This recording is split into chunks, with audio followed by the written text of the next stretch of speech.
Boost बनाउनु गइरहेछ, marking भइसकेको छ। अब मार्किङ गरेर यसमा चाहिँ हामीले अब मेसिनलाई चाहिँ फर्स्ट स्टार्ट गर्छौँ। फर्स्ट स्टार्ट गरिसकेपछि देख्न सक्नुहुन्छ यो कपिङ टुललाई हामीले त्यहाँ क्रस गर्न सक्छौँ।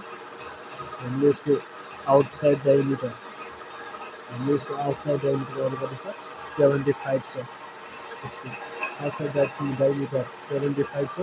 अब हामीले यो डायमिटरलाई 70 बनाउनु छ भनेपछि 5 mm काट्नु छ। अब हामीले यहाँ यसरी फिट दिँदैछौँ। अब हामीले यसरी यहाँबाट देख्न सक्नुहुन्छ, यहाँबाट हामीले फिट दिन सक्छौँ। फिट कसरी दिनु भन्दाखेरि यहाँ यसरी हामीले फिट दियो। अब यहाँ यसो गरेर हामीले यसरी फिट दिन सक्छौँ। अब फिट दिइसकेपछि हामीले यहाँ आफू आफू लगाइदिनु आफू यो अटोमेटिक काट्छ। देख्न सक्नुहुन्छ अहिले अब कट गरिरहेछ, कटिङ भइरहेछ।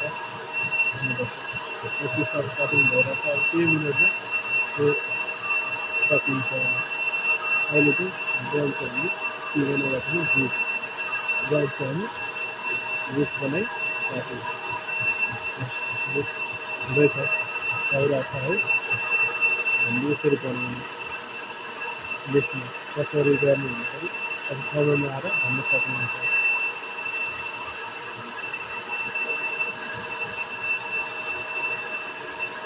देख्न सक्नुहुन्छ कसरी गर्ने।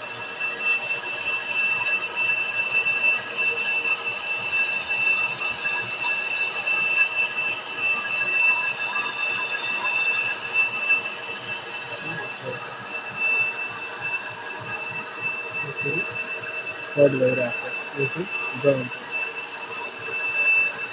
देख्न सक्नुहुन्छ।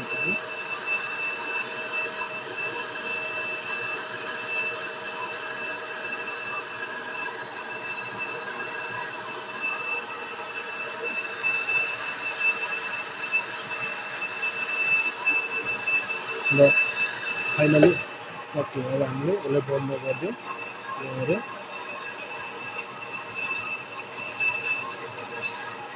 अब चाहिँ सक्यो होला। अब हामीले यसलाई पछाडि तानेर ब्याक गरेर हामीले फाइनल्ली यो पिसले चाहिँ कट गरेर निकालिसकेका छौँ। बस हामीले यो पिसलाई कट गरेर यस्तो सेपमा निकालिसकेका छौँ।